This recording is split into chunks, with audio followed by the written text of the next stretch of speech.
আসসালামু আলাইকুম প্রিয় দর্শক, জানিয়ে দিব এখনকার আলোচিত সকল দেশীয় খবর। শুরুতেই জানিয়ে দিব সংবাদ শিরোনামগুলো। খালেদা জিয়ার জন্য দোয়া। হাসপাতালে ভিড় না করে নিজ অবস্থানে থেকে গুরুতর অসুস্থ বিএনপি চেয়ারপারসন খালেদা জিয়ার জন্য দোয়ার অনুরোধ জানালেন দলটির সিনিয়র যুগ্ম মহাসচিব রুহুল কবির রিজভী।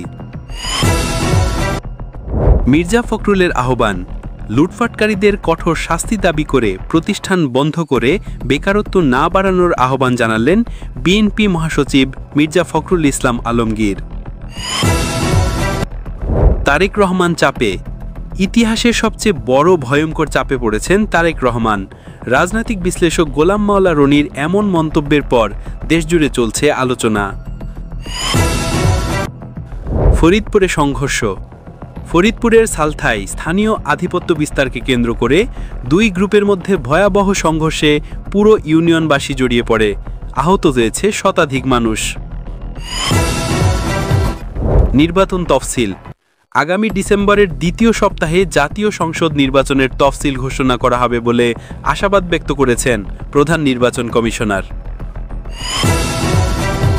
প্রিয় দর্শক, এতক্ষণ দেখছিলেন সংবাদ শিরোনামগুলো। এখন জানাবো বিস্তারিত খবর। হাসপাতালে ভিড় না করে নিজ অবস্থানে থেকে খালেদা জিয়ার জন্য দোয়া অনুরোধ রিজভী।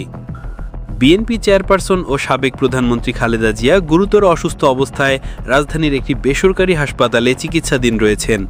তার শারীরিক অবস্থা নিয়ে দেশবাসীর মধ্যে উদ্বেগ বিরাজ করছে।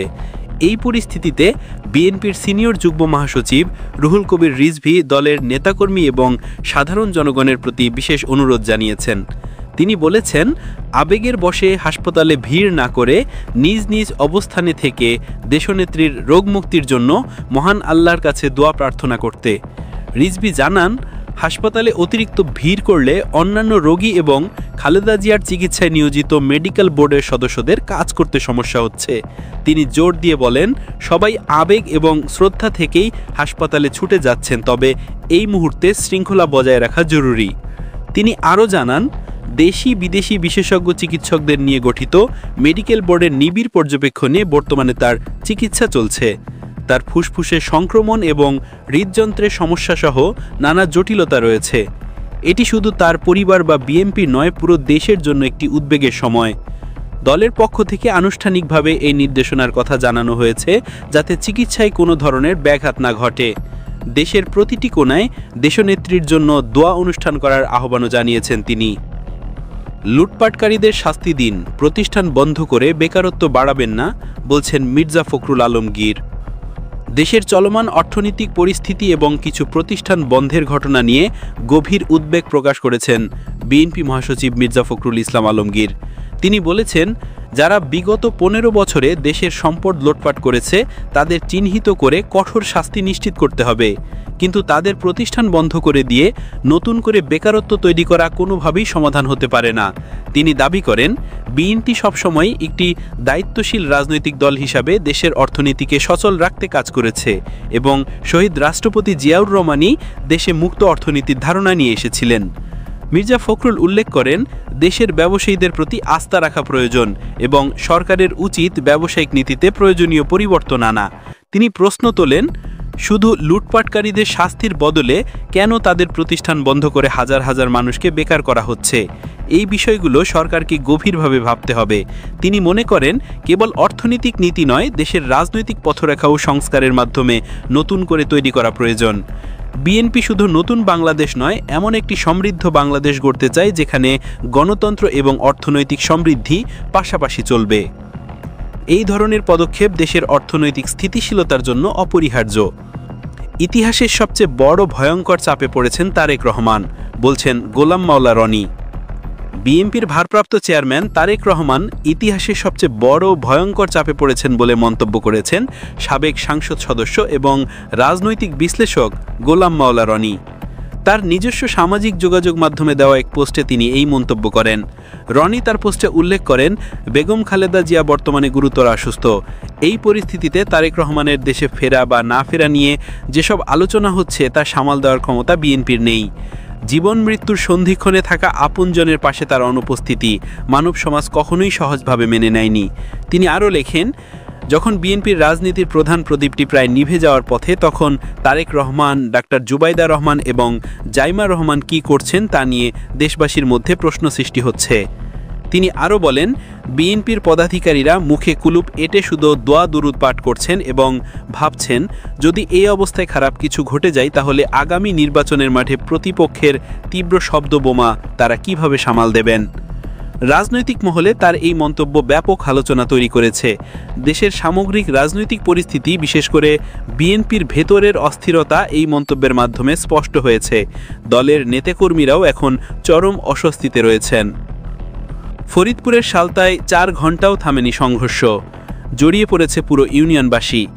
ফরিদপুরের সালতা উপজেলায় স্থানীয় আধিপত্য বিস্তারকে কেন্দ্র করে 2 গ্রুপের মধ্যে ভয়াবহ সংঘর্ষের ঘটনা ঘটেছে। আজ সকাল 7টা থেকে শুরু হওয়া এই সংঘর্ষ একটানা 4 ঘণ্টারও বেশি সময় ধরে চলে। এতে একটি ইউনিয়নের প্রায় সব বাসিন্দাই জড়িয়ে পড়ে। এই সংঘর্ষে এখন পর্যন্ত শতাধিক মানুষ আহত হওয়ার খবর পাওয়া গেছে। এছাড়াও বেশ কিছু বাড়িঘর ভাঙচুর এবং লুটপাটের ঘটনা ঘটেছে। উপজেলার গট্টি ইউনিয়নের বালিয়াগট্টি বাজারে এই সংঘর্ষের সূত্রপাত হয় এবং পরে তা আশেপাশের কয়েকটি গ্রামে দ্রুত ছড়িয়ে পড়ে। পুলিশ ও স্থানীয় সূত্রে জানা গেছে, ইউনিয়নের নুরু মাতুবার এবং জাহিদ মাতুবার এই 2 নেতার মধ্যে দীর্ঘদিন ধরে এলাকায় প্রভাব বিস্তার নিয়ে বিরোধ ছিল। তারা দুজনই ফরিদপুর 2 আসনের বিএনপির প্রাথমিক তালিকাভুক্ত প্রার্থী শামা ওবায়েদ ইসলাম রিঙ্কুর সমর্থক হিসেবে পরিচিত। আজ সকালে উভয় পক্ষ দেশীয় অস্ত্রশস্ত্র, ঢাল, সরকি এবং ইটপাটকেল নিয়ে সংঘর্ষে জড়িয়ে পড়ে। এই সময় আশেপাশের আরও কয়েকটি গ্রামের লোকজনও তাদের সাথে যোগ দেয়। আহত ব্যক্তিদের অনেকেই বাড়িতে আটকা পড়েছেন এবং তাদেরকে উদ্ধার করা সম্ভব হচ্ছে না। ভাঙচুর এবং লুটপাটের কারণে এলাকার মানুষ চরম আতঙ্কিত। ওসির দায়িত্বে থাকা সালথা থানার উপপরিদর্শক মারুফ হাসান জানিয়েছেন, পুলিশ ও সেনাবাহিনী সদস্যরা মিলে পরিস্থিতি নিয়ন্ত্রণে আনার চেষ্টা করছেন এবং এ ব্যাপারে বিস্তারিত তথ্য পরে জানানো হবে। স্থানীয় প্রশাসনের হস্তক্ষেপে এই মুহূর্তে পরিস্থিতি কিছুটা নিয়ন্ত্রণে এলেও এলাকায় থমথমে অবস্থা বিরাজ করছে। নির্বাচন তফসিল ঘোষণা ডিসেম্বরের 2য় সপ্তাহে, আশা প্রধান নির্বাচন কমিশনারের। আসন্ন ত্রয়োদশ জাতীয় সংসদ নির্বাচন এবং গণভোট সামনে রেখে আগামী ডিসেম্বরের 2য় সপ্তাহে নির্বাচনের তফসিল ঘোষণা করা হবে বলে আশাবাদ ব্যক্ত করেছেন প্রধান নির্বাচন কমিশনার এএমএম নাসির উদ্দিন। তিনি রাজধানীর শেরেবাংলা নগর সরকারি বালিকা উচ্চ বিদ্যালয়ে একটি মক ভোটিং পরিদর্শন শেষে সাংবাদিকদের প্রশ্নের জবাবে এই সম্ভাব্য তারিখের কথা বলেন। প্রধান নির্বাচন কমিশনার বলেন, নির্বাচন কমিশন ইতোমধ্যে নির্বাচনের মোটামুটি সব ধরনের প্রস্তুতি সম্পন্ন করে রেখেছে। তিনি জাতিকে একটি সুন্দর, অংশগ্রহণমূলক এবং গ্রহণযোগ্য নির্বাচন উপহার দেওয়ার অঙ্গীকার পুনরাবৃত্ত করেন। মক ভোটিংয়ের উদ্দেশ্য সম্পর্কে তিনি বলেন, এটি একটি আদর্শ পোলিং সেন্টারের পরিবেশ কেমন হবে, ভোটার এবং পোলিং অফিসারদের কার্যক্রম, প্রিজাইডিং অফিসারের ভূমিকা কেমন হবে তা বাস্তবে দেখা এবং যাচাই করা। এবার নির্বাচনের পাশাপাশি গণভোট অনুষ্ঠিত হওয়ায় সময় ব্যবস্থাপনা আরও গুরুত্বপূর্ণ হয়ে উঠেছে। তিনি মনে করেন, সাধারণত সকাল 8টা থেকে বিকাল 4টা পর্যন্ত ভোট গ্রহণ করা হয়।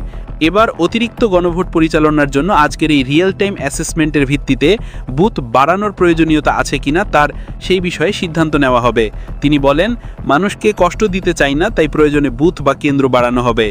সম্প্রতি নির্বাচনী প্রচারণাকে কেন্দ্র করে কিছু হিংসার ঘটনা প্রসঙ্গে তিনি বলেন, বাংলাদেশে আইন শৃঙ্খলা পরিস্থিতি কখনোই 100% নিখুঁত ছিল না।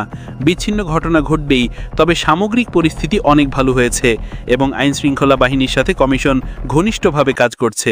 তিনি আরও বলেন, গণভোটে 4টি প্রশ্ন থাকলেও ভোট হবে হ্যাঁ বা না অপশনে। আইন অনুযায়ী প্রশ্নগুলো একসঙ্গে বান্ডেল করা হয়েছে। প্রিয় দর্শক, এই ছিল এখনকার গুরুত্বপূর্ণ নিউজ। আরও গুরুত্বপূর্ণ নিউজ নিয়ে ফিরছি কিছুক্ষণের মধ্যেই। নিউজগুলো সবার আগে দেখার জন্য এই চ্যানেলটি সাবস্ক্রাইব করে আমাদের সাথে থাকুন। ধন্যবাদ।